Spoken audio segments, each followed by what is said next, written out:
বৃন্দাবনে গেলেন।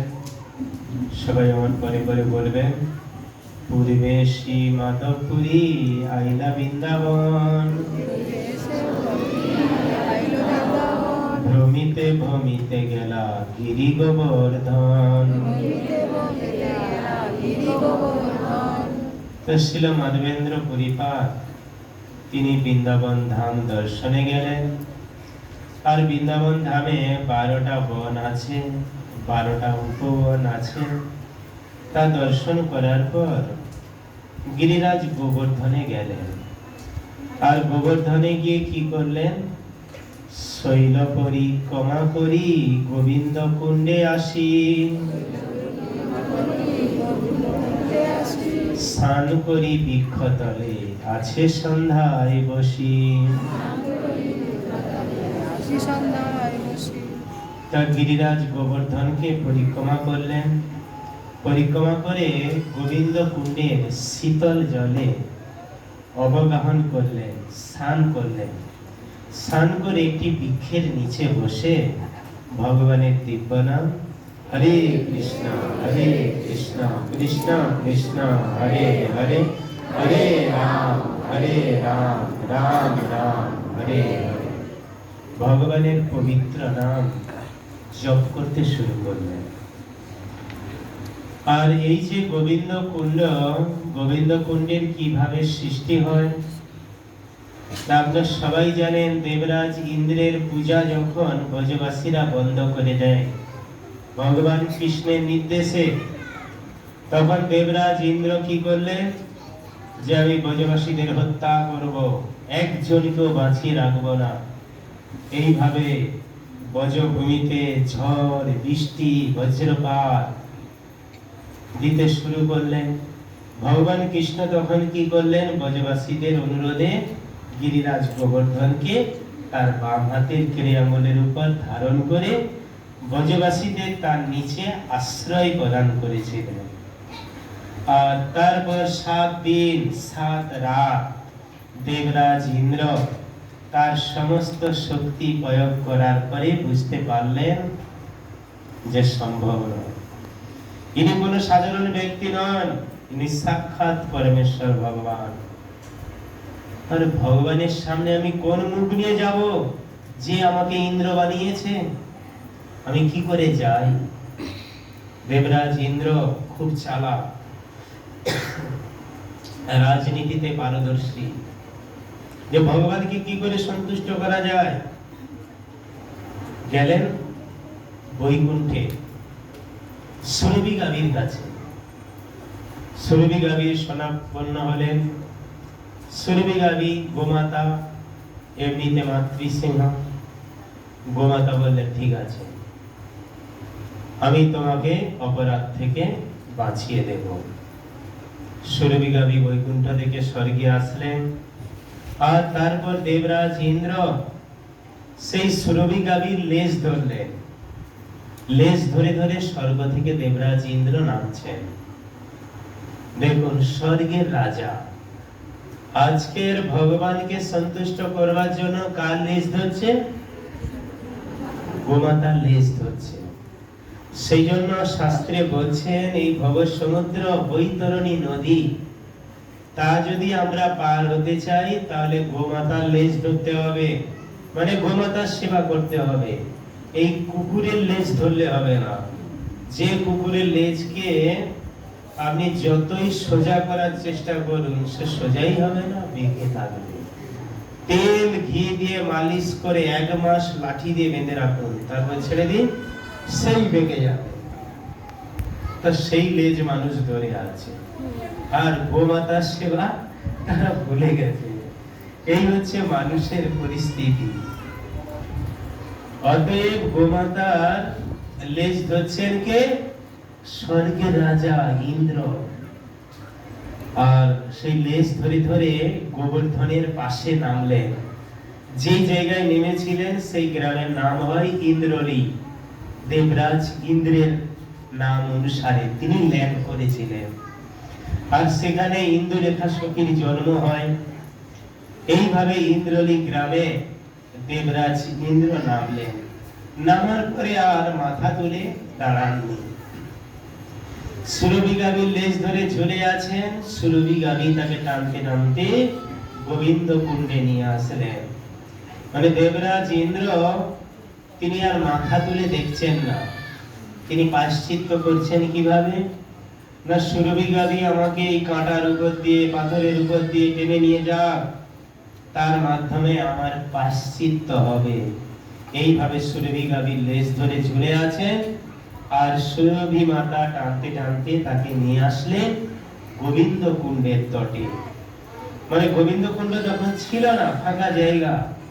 আর এদিকে ভগবান গিরিরাজ গোবর্ধনকে নামিয়ে রেখে তিনি অপেক্ষা করছেন, জানেন দেবরাজ ইন্দ্র আসবে। এমন সময় দেবরাজ ইন্দ্র আসবে কি, সামনে আসলেন সুরভি গাভী।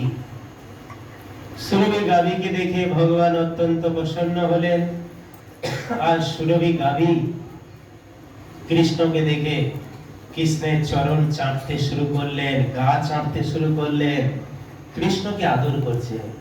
আর ভগবান কৃষ্ণ তাকে জড়িয়ে ধরছেন, তার গায়ে হাত বোলাচ্ছেন, তাকে আদর করছেন। তারপর সুরভি গাভী ভগবান কৃষ্ণের উপর দাঁড়িয়ে গেলেন। ভগবান গোবিন্দ ছোট, মাত্র 7 বছর বয়স, সেই অবস্থায় গিরিরাজ গোবর্ধন ধারণ করেছিলেন। সুরভি গাভী উপরে দাঁড়িয়ে গেলেন, আর তার স্তন থেকে প্রচুর দুধ খরিত হলো। আর সেই দুধে ভগবান গোবিন্দের মহা অভিষেক হলো। হরি বল। আর দেবরাজ ইন্দ্র দেখছেন এটাই হচ্ছে সুযোগ, আমাকে এই সুযোগে সদ্ব্যবহার করতে হবে। সঙ্গে সঙ্গে সুরভি গাভীর দুধ নিয়ে ভগবান গোবিন্দের অভিষেক করেছেন। অভিষেক করে বলছেন, আপনি হচ্ছেন গোবিন্দ, গাভী এবং ইন্দ্রিয়কে আপনি আনন্দ দান করেন, অতএব আমি অপরাধ করেছি, আমাকে ক্ষমা করুন। দেবরাজ ইন্দ্র এইভাবে কি করলেন, ভগবান গোবিন্দের কাছে ক্ষমা চেয়ে তিনি চলে গেলেন। আর এই যে অভিষেকের জল, সেই অভিষেকের জল থেকে সৃষ্টি হয় গোবিন্দ কুণ্ড। আর সেই গোবিন্দ কুণ্ডের তটে বসে মাধবেন্দ্র পুরীপাদ তিনি ভগবানের নাম জপ করছেন। কি দিন কি রাত কোনো কিছু তার লক্ষ্য নেই, ভগবানের নাম জপ করছেন। আর সেই জপ করতে করতে হঠাৎ কি হলো, গোপাল বালক এক দুগ্ধ ভাণ্ড লইয়া আসিয়াকে ধরি কিছু বলিল হাসিয়া। যে গোপাল বালক তার সামনে উপস্থিত হলেন, আর দুধের ভাঁড় হাতে নিয়ে আসলেন, আর সেই ভাঁড় ধরে হেসে কিছু বলছেন অত্যন্ত মধুর ভাষায়। কি বলছেন, পুরী এই দুগ্ধ লইয়া কর তুমি পান, মাগি কেনে নাহি খাও কিবা করো ধ্যান। হে মাধবেন্দ্র পুরীপাদ, তোমার জন্য আমি দুধ এনেছি, দুধ পান করো, কেন ভিক্ষা করে খাচ্ছ না? কার নাম করছো, কার ধ্যান করছো, কি আনন্দ হচ্ছে এতে? এইভাবে গোবিন্দ তার ভক্তকে তিনি নিরুৎসাহিত করার জন্য চেষ্টা করছে, মানে ভক্তকে পরীক্ষা করছেন। আর মাধবেন্দ্র পুরীপাদ তার কথা শুনে এত আনন্দ লাগছে হৃদয়ে, সরাসরি ভগবৎ সঙ্গ। তখন তিনি সেই বালককে বলছেন, পুরী কহে কে তুমি, কাহা তোমার বাস, কেমনে জানিলে আমি করি উপবাস। যে তুমি কে আর তোমার বাড়ি কোথায়, তুমি কি করে জানলে আমি উপবাস করে আছি? তিনি প্রশ্ন করলেন ভগবান গোবিন্দকে। আর গোবিন্দ গোপ বালক রূপে দর্শন দিয়েছেন। তখন সেই বালক উত্তর দিচ্ছেন, বালক কহে গোপ আমি এই গ্রামে বসি, আমার গ্রামেতে কেহ না রহে উপবাসী। আমার গ্রামেতে কেহ না রহে উপবাসী। তখন সেই বালক বলেন, আমি গোপ জাতিতে গোয়ালা, আমি এই গ্রামেই বসি, কিন্তু আমার গ্রামের নিয়ম কি, কেউ এখানে উপবাসী থাকে না। সেজন্য মন্দির থেকে যদি আপনার কি প্রসাদ না পেয়ে যান, অপরাধ হয়ে যাবে। তা ভগবান গোবিন্দ বলছেন যে আমার গ্রামে কেউ উপবাসী থাকে না। আর আমি জানলাম কিভাবে জানো, জল নিতে স্ত্রীগণ তোমারই দেখি গেল, জলে নিতে স্ত্রীগণ তোমারে দেখি গেল। স্ত্রী সব দুগ্ধ দিয়া আমারে পাঠাইল। স্ত্রী সব দুগ্ধ দিয়া আমারে পাঠাইল। নিজে যেন কিছুই জানেন না যে এখানে গোপীরা, যে স্ত্রীরা জল আনতে এসেছিল, আর তারা দেখে গেলেন একজন সাধু বাবা বসে দিনরাত শুধু জপ করেই যাচ্ছেন, তিনি কোনো কিছু গ্রহণ করছেন না, আর তারাই আমাকে দুধ দিয়ে পাঠিয়েছেন, আপনি দুধ সেবা করুন। মাধবেন্দ্র পরিপাত সেই বালকের দিকে তাকিয়ে আছেন, আর বালক বলছেন, কেহ অন্ন মাগি খায়, কেহ দুগ্ধাহার, কেহ দুগ্ধাহার। অযাচক জনে আমি দিয়ে তো আহার। যে কেউ বৃন্দাবনে অন্ন মেঘে খায়, আর কেউ দুধ মেঘে খায়, আর যে অযাচক মানে কারোর কাছে কিছুই চায় না, আমি কি করি, তাকে খাবার দিয়ে আসি। মানে ভগবান তিনি তার পরিচয় প্রদান করছেন, কিন্তু বোঝাও যাচ্ছে না। এইভাবে বলছেন, অযাচক জনে আমি দিই তো আহার, যে আমি নিজে গিয়ে দিয়ে আসি।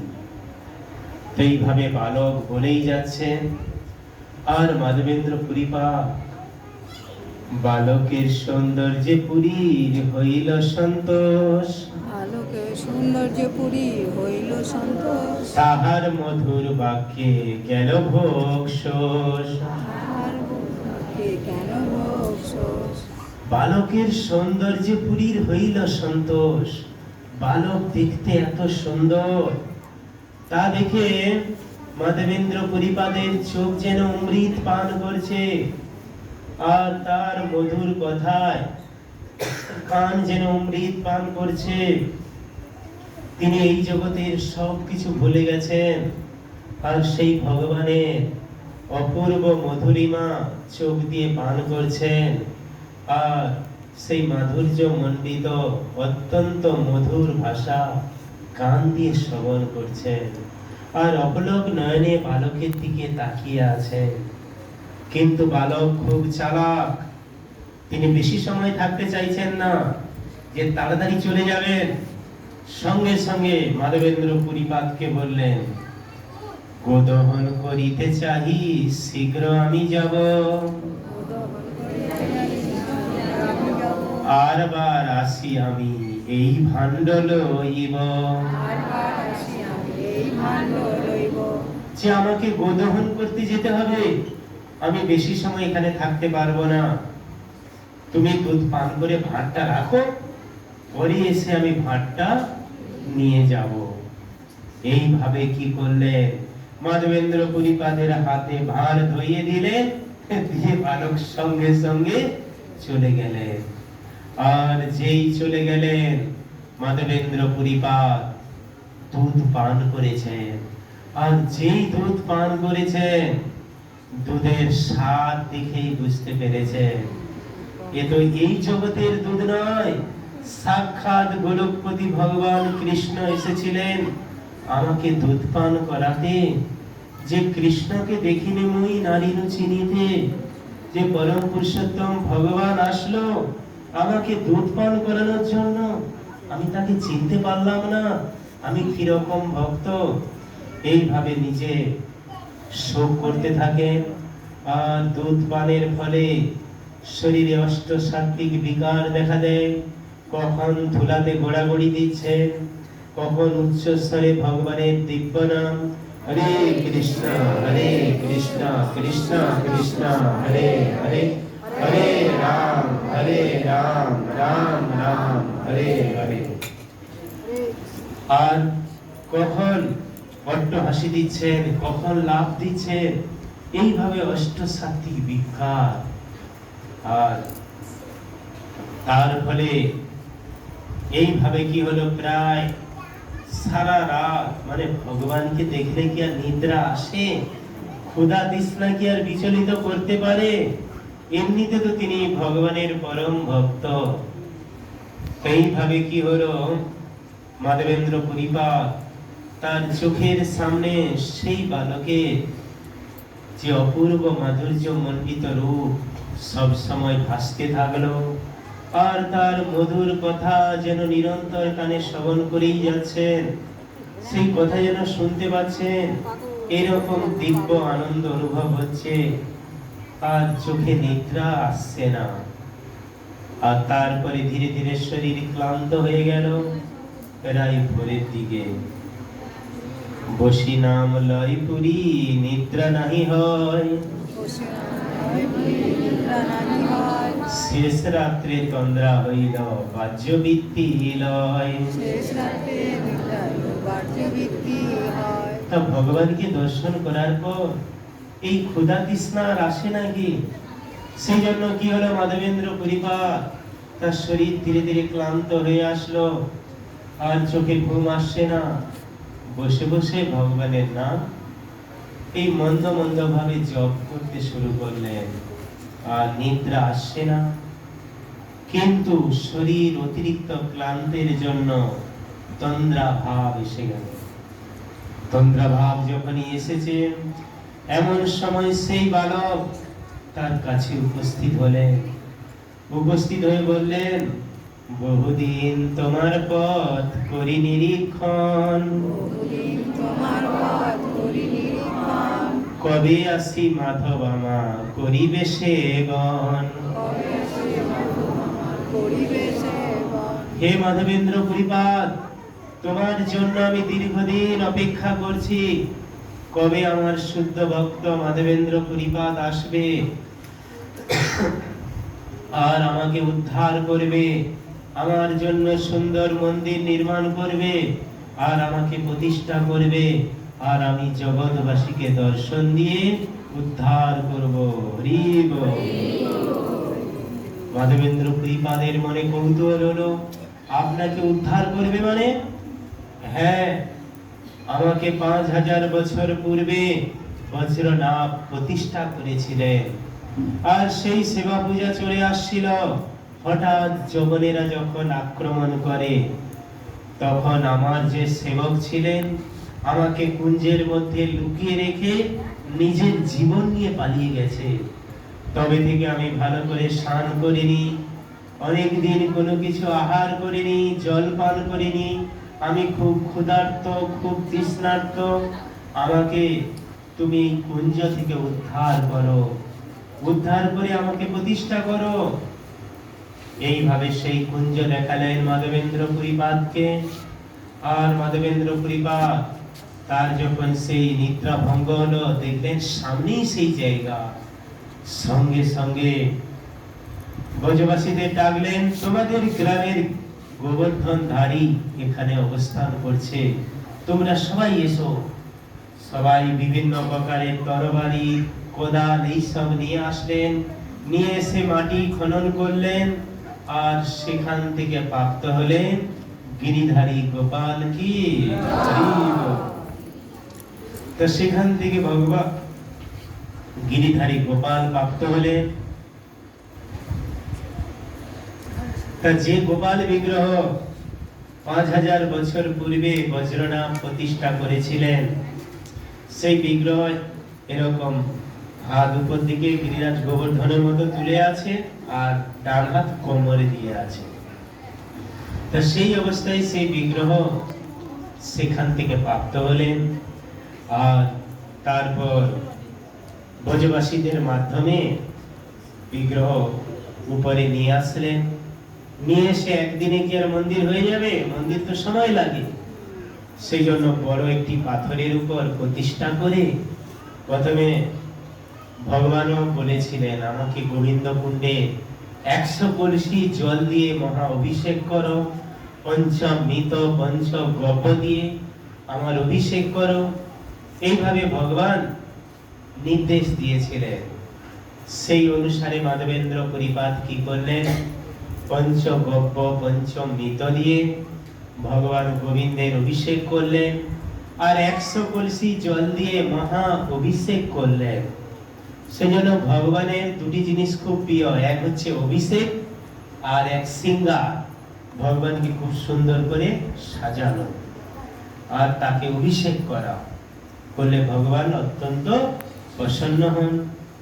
এইভাবে মাধবেন্দ্র পুরীপাদ তিনি মহা অভিষেক করলেন, আর অভিষেক করার পর ভগবানকে ভোগ নিবেদন করা হবে। গোপাল তো দীর্ঘদিন খায়নি, সেই জন্য মাধবেন্দ্র পুরীপাদের যারা অনুগামী ছিল তারাও সবাই ভোগ রান্না করতে শুরু করলেন। আর ব্রজবাসীরা দেখছে আমাদের গ্রামের গোবর্ধনধারী প্রকট হয়েছে, আমরাও গোবর্ধনধারীর সেবা করব। তারা বাড়ি থেকে নানা প্রকারের সবজি, দুধের নানা প্রকারের দ্রব্য, তারপরে অন্ন, রুটি, বহু কিছু বানিয়ে ঝুড়ি ঝুড়ি তারা নিয়ে আসতে শুরু করলেন। কারণ তাদের বাড়িতে নিরামিষ বাসন আছে। আর আমাদের বাঙালি বাড়ি মানে এটা পুতনার বাড়ি, জানতে হবে। যেই বাড়িতে পুতনা রাক্ষসী থাকে আর কি হিরণ্যকশিপু থাকে, মানে এখানে নিরামিষ বাসন নেই। এই হচ্ছে আমাদের বাঙালিদের অবস্থা। মানে খুব উন্নতি তারা করছে, তাই না?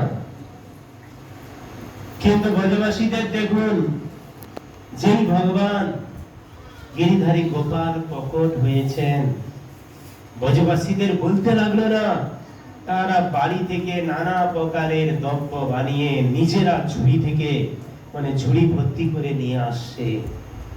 আর সমস্ত ভোগ যখন একত্রিত করা হয়েছে, সেই অন্ন গিরিরাজ গোবর্ধনের মতো উঁচু হয়ে গেছে গোপালের সামনে।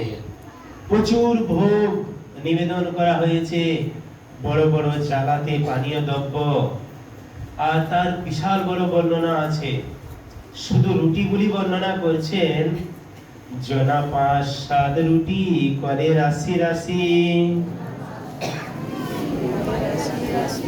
অন্ন ব্যঞ্জন সব রহে ঘিতে ভাসি। মানে 5-7 জন শুধু রুটিগুলি রাশি রাশি করছে, মানে নিয়ে আসছে বহুজন, মানে ভোগে শুধু 5-7 জন রুটি রাশি রাশি করছে, অন্যের তো হিসাব নেই। গিরিরাজ গোবর্ধনের মতো আকার ধারণ করেছে, আর প্রচুর সবজি, বিভিন্ন প্রকারের সবজি ভগবানকে দেয়া হয়েছে। আর পানীয় দ্রব্য কিরকম দেয়া হয়েছে না, বড় বড় জালাতে, এই যেমন ঘোল, তারপরে দুধের নানা প্রকারের দ্রব্য, ফলের জুস, শরবত, বড় বড় জালাতে অনেক নিবেদন করা হয়েছে। আর যেই নিবেদন করে মাধবেন্দ্র পুরীপাদ মন্ত্র বলতে যাচ্ছেন, বহু ঘট ভরি দিল সুবাসিত জল, বহু দিনের ক্ষুদাই গোপাল খাইল সকল।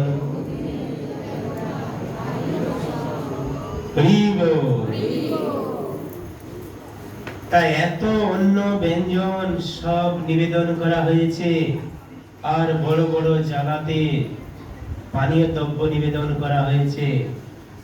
আর অন্ন গিরিরাজ গোবর্ধনের মতো উঁচু আকার ধারণ করেছে, কিন্তু অনেকদিন গোপাল খায়নি, একসঙ্গেই সব ভোগ খেয়ে নিলেন। হচ্ছে গোপালের শক্তি। মাধবেন্দ্র পুরীপাদ দেখছেন সমস্ত পাত্র খালি হয়ে গেছে। ব্রজবাসীদের খুব আনন্দ যে ভগবান আমাদের সেবা গ্রহণ করেছে, আমাদের সেরকম সেবার মনোভাব থাকবে, আমাদের সেবার জন্য বলবে কেন, আমি ভগবানের সেবা করব, সেবা থেকে আমি বঞ্চিত হব না, এগিয়ে যেতে হবে ব্রজবাসীদের মতো মনোভাব নিয়ে। ব্রজবাসীদের মনে খুব আনন্দ যে ভগবান আমাদের সেবা গ্রহণ করেছেন। কিন্তু ভগবানের খেলে কিন্তু কম হয় না। ভগবান থেকে যা আসবে সব পূর্ণ থাকবে। যেমন আমরা খেলে কি হবে? কম হবে। কিন্তু ভগবান খেলে কম হবে না, কারণ তিনি নিজেই হচ্ছেন পূর্ণ। সেই জন্য উপনিষদে তার বন্দনা করা হচ্ছে, তিনি হচ্ছেন পূর্ণ, তার থেকে যা আসবে তাও পূর্ণ হবে। তাইভাবে ভগবান সব খেয়ে নিলে কি হবে? তার হস্তস্পর্শে সমস্ত পাত্র আবার পরিপূর্ণ হয়ে গেল। ব্রজবাসীদের মনে খুব আনন্দ, যে ভগবান প্রসাদ দিয়েছেন। সবাই আনন্দে মহাপ্রসাদ সেবা করলেন। আর তারপরের দিন থেকে এরকম ব্রজবাসীরা প্রতিদিন খাবার নিয়ে আসতেন, নানা প্রকারের ভোগ, আর গোপাল সমস্ত দ্রব্য গ্রহণ করতেন, ভক্ষণ করতেন, আর তাদেরকে প্রসাদ দিতেন। এইভাবে কিছুদিন অন্নকূট মহোৎসব চলতে থাকে। আর তারপরে যখন এরকম গরমের সময় এসে যায়, একদিন গোপাল বলছেন মাধবেন্দ্র পুরীপাদকে, হে মাধবেন্দ্র পুরী, আমার গরম লাগছে, যদিও তুমি 100 কলসি জল দিয়ে আমার মহা অভিষেক করেছ, পঞ্চগব্য পঞ্চামৃত দিয়ে অভিষেক করেছ, আমি তাতে শীতলতা অনুভব করছি, কিন্তু সম্পূর্ণ শীতলতা যদি আমাকে দিতে চাও তাহলে মলয় পর্বতে যাও। জগন্নাথ পুরীর উত্তরে মলয় পর্বত আছে, সেই মলয় পর্বত থেকে চন্দন নিয়ে এসে আমার শিয়ঙ্গে লেপন করো। আমার শিয়ঙ্গে যখন চন্দন কর্পূর দিয়ে লেপন করবে, তখন আমি শীতলতা অনুভব করব। এই কথা যেই মাধবেন্দ্র পুরীপাদকে বললেন, সঙ্গে সঙ্গে মাধবেন্দ্র পুরীপাদ কি করলেন?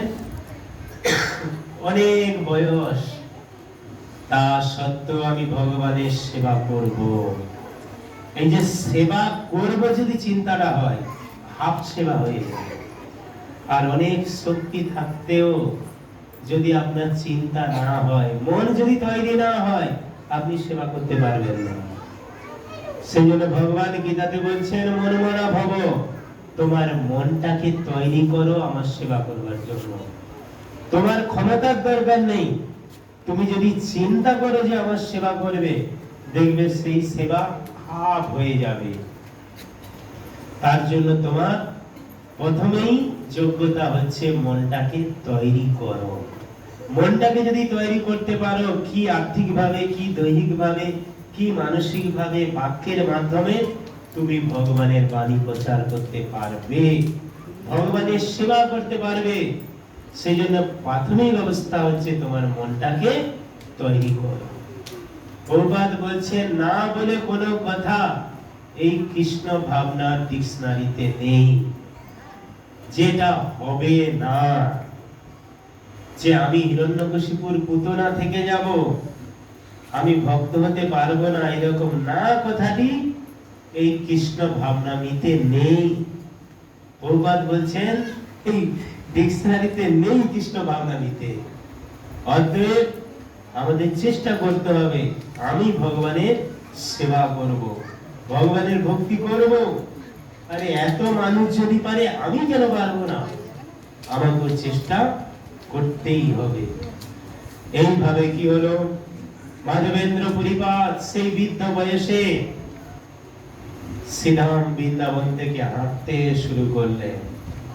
এখন আমাদের যদি বলা হয় যে হেঁটেও বৃন্দাবন যেতে হবে না, পুরীতে যাও, গিয়ে চন্দন নিয়ে এসে ভগবানকে চন্দন লাগাও, আমাদের ক্ষমতা হবে?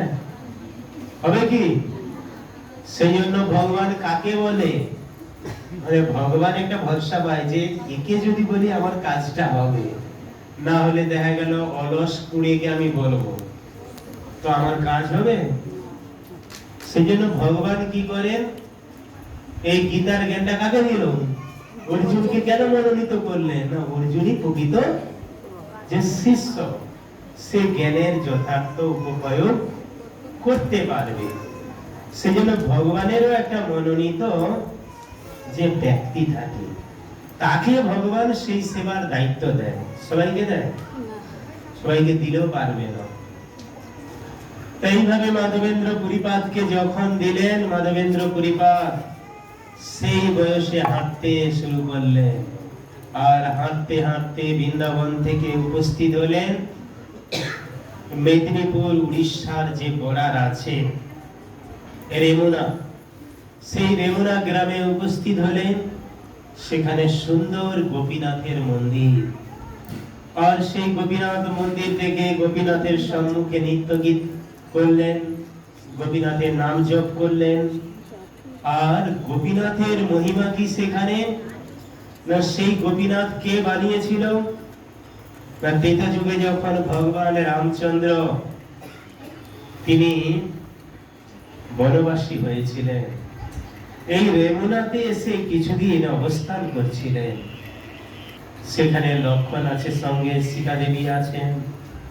একদিন ভগবান রামচন্দ্র একটি গাছের নিচে বসেছেন ফাঁকা জায়গায়, আর গাভীরা চারিদিকে ঘিরে ধরেছে।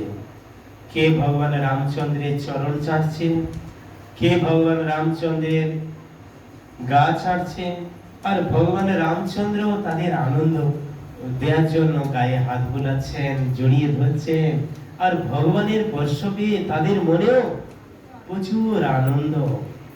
সেই দৃশ্য দেখে সীতা দেবী ভগবান রামচন্দ্রের কাছে আসলেন, এসে বলছেন, প্রভু এটা আপনার কি লীলা? আমি তো জানি এই লীলাতে আপনার সঙ্গী হবে বানর, কিন্তু গাভীরা দেখছি আপনার সঙ্গী, এটা কি কোনো রহস্য? তখন সীতা দেবী বললেন, ভগবান রামচন্দ্র বললেন, আসলে আমি যখন তাপস যুগে আসবো এরপরে, তখন কৃষ্ণ রূপ আমার শ্যাম সুন্দর রূপ হবে, আর এই গাভীরা হবে আমার প্রধান সঙ্গী। আজ তারা বুঝতে পেরেছে আমি সেই কৃষ্ণ, সেই জন্য তারা কি করছে, আমাকে আদর করছে, আমিও তাদের আদর করছি। আপনি কৃষ্ণ রূপে শ্যাম সুন্দর রূপে আসবেন, সেই রূপটা আমাকে দেখা। সীতা দেবী বললেন, ভগবান রাম বললেন, সেই রূপ তো দাপর যুগে আমি কৃষ্ণ রূপে আসি, সেই রূপ এখন দেখানো যাবে না। সীতা দেবী বললেন, আমাকে দেখাতেই হবে। কেন? অর্ধাঙ্গিনী, যে না দেখালে হবে না। তাইভাবে সীতা দেবী কি করলেন, জেদ ধরলেন যে প্রভু আপনার শ্যাম সুন্দর কৃষ্ণ রূপ এখনই দেখাতে হবে, আমি আর কিছু শুনতে চাই না। ভগবান রামচন্দ্র বললেন, ঠিক আছে, তোমাকে আমি দর্শন করাচ্ছি। তীর ধনুক নিলেন, নিয়ে নিজেই কি করলেন, পাথর কেটে কেটে শিব বিগ্রহ নির্মাণ করলেন। ভগবান গোপীনাথ কি জয়। গোপীনাথ শিব বিগ্রহ নির্মাণ করলেন।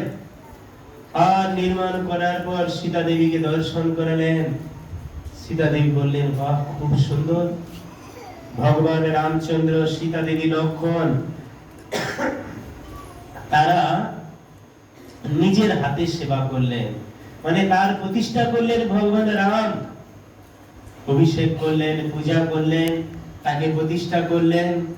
এইভাবে ভগবান রাম, লক্ষণ, সীতা দেবী তারা কিছুদিন এই গোপীনাথের সেবা করলেন। কিন্তু এখানে তো গোপীনাথের সেবা করলে হবে না, সামনে অনেক কাজ আছে। সেই জন্য কি করলেন, সামনের দিকে বেরিয়ে গেলেন। কারণ 14 বছর পূর্ণ হয়ে গেলে তো ফিরে যেতে হবে, তার মধ্যে রাবণকে শেষ করতে হবে। এটা তো ভগবানের পরিকল্পনা। তাইভাবে ভগবান অন্যত্র চলে গেলেন, আর সেই বিগ্রহের সেবা করতে থাকেন ব্রহ্মদেব। এইভাবে পরম্পরা ক্রমে সেই সেবা পূজা এখনো চলে আসছে। আর আজ থেকে মাত্র 600 বছর পূর্বে মাধবেন্দ্র পুরীপাদ চন্দন নিয়ে আসার জন্য তিনি বৃন্দাবন থেকে বেরিয়ে এই রেমুনার গোপীনাথ মন্দিরে আসলেন। গোপীনাথ মন্দিরে এসে ভগবান গোপীনাথকে দর্শন করলেন। আর তারপরে দেখলেন সন্ধ্যা হয়ে আসছে, গোপীনাথকে কিছু ভোগ নিবেদন করতে যাচ্ছে। গোপীনাথকে যখন ভোগ নিবেদন করতে যাচ্ছে, তখন মাধবেন্দ্র পুরীপাদ জিজ্ঞাসা করছেন, আচ্ছা তোমাদের গোপীনাথকে কি নিবেদন করা হয়? তখন কি হলো, এই অন্যান্য পূজারীরা বলছেন, সন্ধ্যায় ভোগ লাগে ক্ষীর অমৃত কেলি নাম, দ্বাদশ মিত পাত্রে ভরি অমৃত সমান। এ সন্ধ্যায় যে ভোগ দেয়া হয় তার নাম অমৃত কেলি, আর 12টি মাটির পাত্রে এই ক্ষীর দেয়া হয়, যা অত্যন্ত ভালো ক্ষীর, মানে গাভীর দুধকে ফুটিয়ে ফুটিয়ে এই অমৃত কেলি বানানো হয়, যা ত্রিভুবনে আর কোথাও পাওয়া যায় না। এইভাবে বর্ণনা যখন শুনলেন মাধবেন্দ্র পুরীপাদ, আমাদের কি চিন্তা হয়, ওর একতলা বাড়ি আছে, আমার যেন দুতলা হয়। আমাদের চিন্তাধারা আলাদা, ওর এত টাকা আছে, আমার যেন ডবল হয়। কিন্তু ভক্তের চিন্তা কি, আমি যেন আরো বেশি করে ভগবানের সেবা করতে পারি। সেই জন্য মাধবেন্দ্র পুরীপাদ চিন্তা করছেন, আরে এখানে গোপীনাথকে ক্ষীর দিচ্ছে, তাহলে আমার তো গোপাল বৃন্দাবনে আছে, এখন ক্ষীরটা কিরকম, তার স্বাদ কিরকম, আমি যদি জানতে পারতাম তাহলে খুব সুবিধা হতো। কিন্তু আমার একটা সমস্যা আছে। কি সমস্যা? না, আমি তো কারোর কাছে কিছু চাই না, আমি তো অজাগর বৃত্তি গ্রহণ করেছি। মানে অজাগর বৃত্তি মানে কারোর কাছে কিছু চাইবে না। অজগর সাপ খেয়ে খেয়ে এত মোটা হয়ে যায়, তার শিকার ধরার ক্ষমতা থাকে না, কিন্তু ভগবানের আশীর্বাদ এমন থাকে, তার কাছে যে যাবে সে আর পালাতে পারবে না, তাকে খাবে। আর অজগর বৃত্তি মানে ঠিক সেরকম, কারোর কাছে কিছু চাইবে না, ভগবানের উপর নির্ভর থাকবে। ভগবানের কৃপায় যদি কিছু পাওয়া যায় খাবে, না হলে নেই। তা সেই অজগর বৃত্তি আমি গ্রহণ করেছি, তাহলে আমি কি করে অন্যের কাছে কিছু চাই? বা ক্ষীর আমি কি করে পাই? যে ক্ষীরের স্বাদটা যদি আমি জানতে পারি, ভগবান গোপীনাথ গোপালকে তো দেব, যা এখানে গোপীনাথকে প্রদান করা হয়। তখন তিনি মনে মনে চিন্তা করছেন, মাধবেন্দ্র পুরীপাদ, অযাচিত ক্ষীর প্রসাদ অল্প যদি পাই, স্বাদ জানি তৈছে ক্ষীর গোপালে লাগাই। যে আমি যদি অযাচিত ক্ষীর প্রসাদ অল্প যদি পাই, মানে অল্প যদি ক্ষীর প্রসাদটি পেতাম, তাহলে আমি আস্বাদন করতাম, আর তার স্বাদ কিরকম আমি জানতে পারতাম, জেনে আমার যে গোপাল বৃন্দাবনে আছে সেই গোপালকে আমি প্রদান করতাম। এইভাবে মনে মনে চিন্তা করলেন। আর তারপরে চারি ভগবানকে ভোগ নিবেদন করা হয়নি এখনো, আমি চিন্তা করলাম, নিজেকে ধিক্কার দিতে শুরু করলেন। আর তারপরে মন্দিরের সন্ধ্যা আরতি দর্শন করলেন। দর্শন করে কারোর কাছে কোনো কিছু চাইলেন না, তিনি চলে গেলেন। পাশে হাট ছিল, আর তখন তো কারেন্ট ছিল না। সেই গ্রামের শূন্য হাটে বসে মাধবেন্দ্র পুরীপাদ জপ করতে শুরু করলেন। কিন্তু মন্দিরে তিনি এই বাসনা করেছিলেন যে আমি যদি একটু ক্ষীর প্রসাদ আস্বাদন করতে পারতাম, যে ভগবানের ক্ষীর প্রসাদটি কিরকম, আমার গোপালকে বানিয়ে আমি বৃন্দাবনে দিতাম, তাই এইভাবে চিন্তা করেছিলেন। আর এদিকে মাধবেন্দ্র পুরীপাদ ওখানে অন্ধকারে বসে জপ করছেন। এদিকে পূজারী সন্ধ্যা আরতি সমাপন করে, শয়ন আরতি সমাপন করে ভগবান গোপীনাথকে শয়ন দিয়ে নিজেও শয়ন করেছেন। এইভাবে যখন শয়ন করেছেন, আর এদিকে কি হলো, গ্রামের শূন্য হাটে বসি করেন কীর্তন, করেন কীর্তন, এথা পূজারি করাইলা ঠাকুরে শয়ন। যে শূন্য হাটে বসে ভগবানের নাম জপ করছেন, আর এদিকে পূজারী ঠাকুরকে শয়ন দিয়ে নিজেও শয়ন করেছেন। আর যেই শয়ন করেছেন, ভগবান গোপীনাথ পূজারীর কাছে গেছে, গিয়ে বলছেন, আরে তুমি শুয়ে আছো, আমার পরম ভক্ত মাধবেন্দ্র পরিপাত বৃন্দাবন থেকে কষ্ট করে এসেছে, কিছু খায়নি, যাও তাকে প্রসাদ দিয়ে এসো। তখন পূজারী বলছেন, খুব প্রসাদ, প্রসাদ কোথায়? বলছে, কেন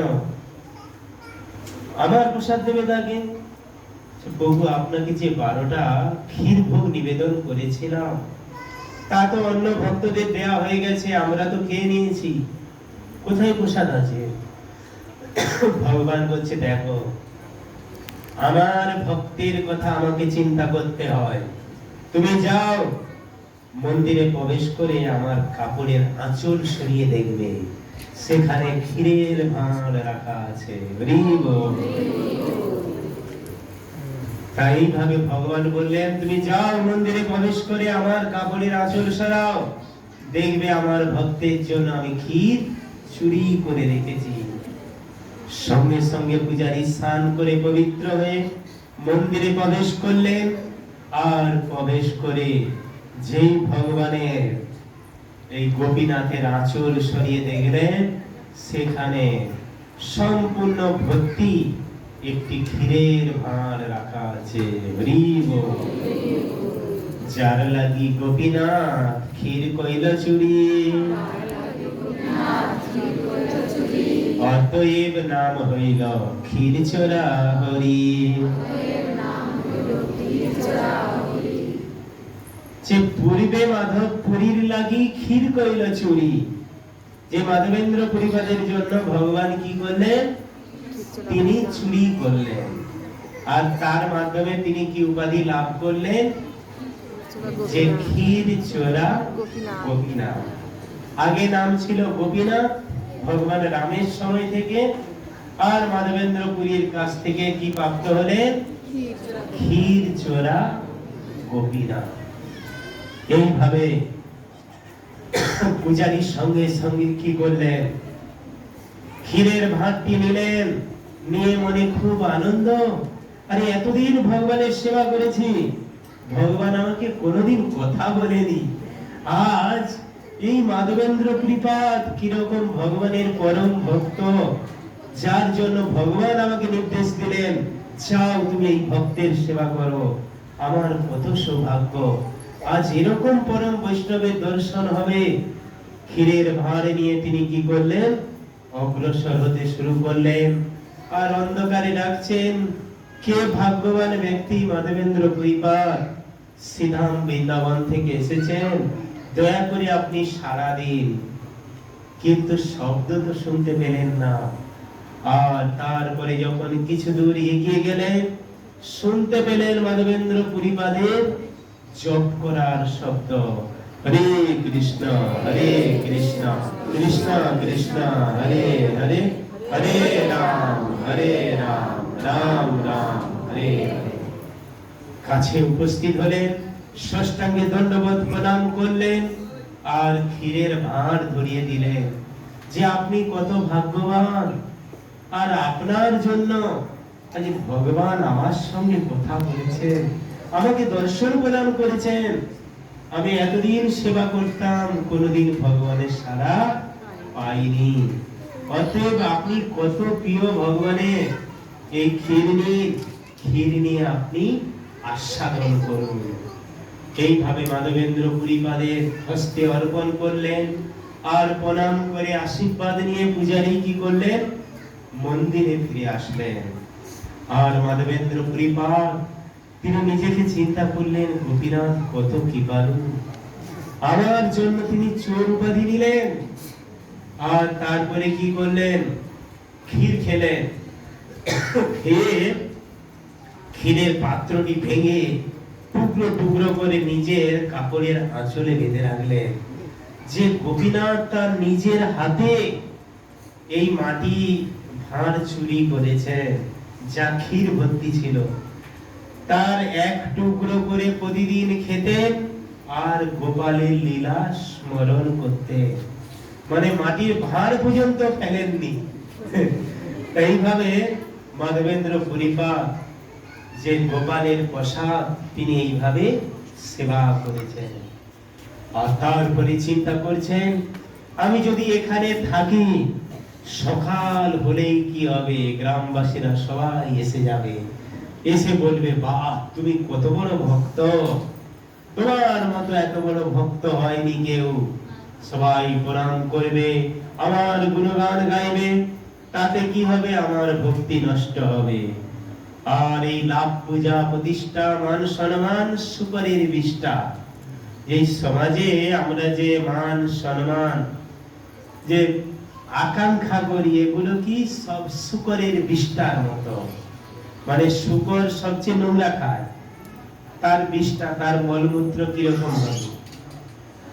আর এই মান সম্মান যশ প্রতিষ্ঠা, এগুলো হচ্ছে শুকরের বিষ্ঠার মতো। এই শুকরের বিষ্ঠার আমার প্রয়োজন নেই, আমি চললাম।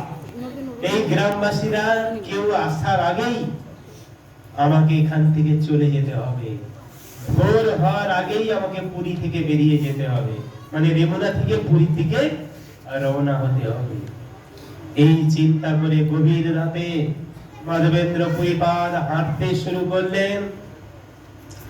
কিন্তু তিনি হেঁটে হেঁটে গেলে কি হবে, তার কথা এমনিতেই ছড়িয়ে গেছে যে গোপীনাথ তার জন্য ক্ষীর চুরি করেছেন। এমনকি রাজার কাছে সেই খবর পৌঁছে গেছে। আর মাধবেন্দ্র পুরীপাদ তিনি রাজার রাজপ্রাসাদে গিয়ে উপস্থিত হলেন। রাজা বললেন, পরম সৌভাগ্য আপনার মতো পরম বৈষ্ণবের সেবা করার, আপনি এসেছেন, আমার রাজপ্রাসাদ ধন্য হয়েছে। তো আপনি দয়া করে রাজপ্রাসাদে অবস্থান করুন আর আপনার সেবা করার সুযোগ আমাদের দান করুন। মাধবেন্দ্র পুরীপাদ বললেন, আমার সেবা নয়, আমার গোপালের সেবা। আমার গোপাল বলেছেন চন্দন কর্পূর নিয়ে গিয়ে চন্দন ঘষে কর্পূর দিয়ে গোপালের শ্রী অঙ্গে লেপন করতে, তাহলে গোপাল শীতল হবে, শীতলতা অনুভব করবে। সেই জন্য আমি এসেছি এই মলয় পর্বত থেকে চন্দন নিয়ে যাওয়ার জন্য।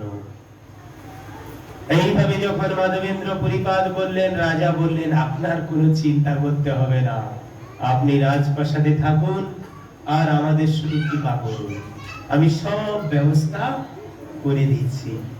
সৈনিকদের পাঠালেন, পাঠিয়ে প্রচুর চন্দন সংগ্রহ করলেন আর তারপর কর্পূর দিয়ে মাধবেন্দ্র পুরীপাদকে বললেন, আপনাকে বয়ে নিয়ে যেতে হবে না, আমার সৈনিকেরা বয়ে নিয়ে যাবে আর পাহারা দিয়েও নিয়ে যাবে।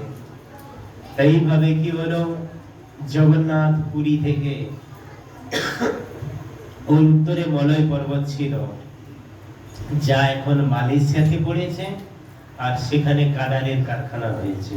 ঠিক আছে, চন্দনের বদলে এখন কাডারের কারখানা। এই হচ্ছে কলিযুগের দুর্ভাগ্য। এইভাবে কি হলো, মাধবেন্দ্র পুরীপাদ ওখান থেকে হাঁটতে হাঁটতে উপস্থিত হলেন সেই একই জায়গা, রেমুনার গোপীনাথ মন্দিরে। পরের দিন তিনি বৃন্দাবনে আসবেন, আর সেখানে পৌঁছাতে পৌঁছাতে অন্ধকার হয়ে গেছে, সেই জন্য মন্দিরে থাকতে হবে। পরের দিন সকালে আবার রওনা দেবেন। পূজারীরা দেখলেন, আরে সেই সাধু বাবা এসেছে, মাধবেন্দ্র পুরীপাদ। সঙ্গে সঙ্গে ক্ষীর নিয়ে এসে মাধবেন্দ্র পুরীপাদকে দিয়েছেন। মাধবেন্দ্র পুরীপাদ সেই ক্ষীর খেয়ে মন্দিরে অবস্থান করছেন। আর রাতে তাকে গোপাল দর্শন প্রদান করলেন আর বললেন তাকে, গোপীনাথ আমার সে একই অঙ্গ হয়, গোপীনাথ আবার সেই একই অঙ্গ হয়। ইহাকে চন্দন দিলে হবে মোর তাপ ক্ষয়। ইহাতে চন্দন দিলে মোর তাপ ক্ষয়। হে মাধবেন্দ্র পুরীপাদ, আমি বৃন্দাবনের গোপাল আর এই রেমুনার গোপীনাথ, দুজনের মধ্যে কোনো পার্থক্য নেই, আমরা একই ব্যক্তি। তুমি চন্দন ঘষে কর্পূর দিয়ে এই গোপীনাথের শ্রীঅঙ্গে লেপন করো, তাহলে আমি বৃন্দাবনের গোপাল শীতলতা অনুভব করব। এইভাবে যখন নির্দেশ দিলেন, মাধবেন্দ্র পুরীপাদ ভোর হতেই, এর কথা হচ্ছে কেন, সঙ্গে সঙ্গে সব পূজারীদের ডেকে বললেন যে আমার গোপালের নির্দেশ গোপীনাথের শ্রীঅঙ্গে চন্দন লেপন করতে। সব পূজারীরা আনন্দে কি করলেন, চন্দন ঘষতে শুরু করলেন। আর সেই চন্দন কর্পূর দিয়ে অক্ষয় তৃতীয়া পবিত্র তিথিতে গোপীনাথের শ্রীঅঙ্গে লেপন করেছিলেন শ্রীল মাধবেন্দ্র পুরী। জয় চন্দন যাত্রা মহামহোৎসব কি জয়। এইভাবে অক্ষয় তৃতীয়ার পবিত্র তিথিতে সেই চন্দন যাত্রা শুরু করেন। সেই জন্য 21 দিন চন্দন যাত্রা চলতে থাকবে অক্ষয় তৃতীয়া থেকে। এইভাবে মাধবেন্দ্র পুরীপাদ সেই গোপীনাথকে যখন চন্দন লেপন করলেন, পুনরায় গোপাল আবার তাকে দর্শন দিলেন স্বপ্নে। দর্শন দিয়ে বললেন, হে মাধবেন্দ্র পুরীপাদ, তোমাকে আর কষ্ট করে বৃন্দাবনে আসতে হবে না। চন্দন কর্পূর আমি পাইলাম সব, যে আমি চন্দন কর্পূর সব পেয়ে গেছি। অতএব তোমাকে কষ্ট করে আসতে হবে না। তুমি যে গোপীনাথের শ্রীঅঙ্গে চন্দন লেপন করেছো, তার মাধ্যমে আমি বৃন্দাবনের গোপাল শীতলতা অনুভব করছি। অতএব তোমাকে এত কষ্ট করে আসার প্রয়োজন নেই। সেই জন্য ভগবানকে না বিগ্রহ নাও তুমি, সাক্ষাৎ ব্রজেন্দ্র নন্দন, যে ভগবান তার সেই বিগ্রহ থেকে অভিন্ন। কিন্তু আমাদের দৃষ্টি শক্তি নেই বলে আমরা দর্শন করতে পারি না। আমাদের দৃষ্টি যদি শুদ্ধ হয়, চেতনা যদি উন্নত হয়, তাহলে আমরা ভগবানকে দর্শন করতে পারবো। এইভাবে মাধবেন্দ্র পুরীপাদ তিনি গোপীনাথের শ্রীঅঙ্গে চন্দন লেপন করার মাধ্যমে বৃন্দাবনের গোপালকে শীতল করেন। সেরকম আমরা যদি এখানে মঠে মন্দিরে বা গিয়ে ভগবানের শ্রী বিগ্রহে যদি চন্দন অর্পণ করি, যাদের নেই তাদের দরকার নেই, তাহলে সেই গোলক বৃন্দাবনের গোপাল মানে পরমেশ্বর ভগবান কৃষ্ণ তিনিও প্রসন্ন হবেন। সেই জন্য এই বিগ্রহকে বলা হয় অর্চা অবতার। অর্চা অবতার মানে কল্পবৃক্ষের মতো, তিনি নিজে কোনো কিছু করবে না। আপনি তার জন্য রান্না করবেন, ভোগ নিবেদন করবেন, আরতি করবেন, সেবা করবেন, তিনি শুধু বসে বসে কল্পবৃক্ষের মতো কৃপা প্রদান করবেন। সেই জন্য তাকে বলা হয় অর্চা অবতার। এইভাবে ভগবান অর্চা অবতার রূপে অবস্থান করছেন। আমরাও যদি এখানে তার সেবা করি, তাহলে তার কৃপা লাভ করতে পারবো এবং আমাদের জীবনের শেষে আমাদের নিত্যালয় গোলক বৃন্দাবনে ফিরে যেতে পারবো। হরে কৃষ্ণ হরে কৃষ্ণ কৃষ্ণ কৃষ্ণ হরে হরে, হরে রাম রাম রাম হরে হরে। হরে কৃষ্ণ।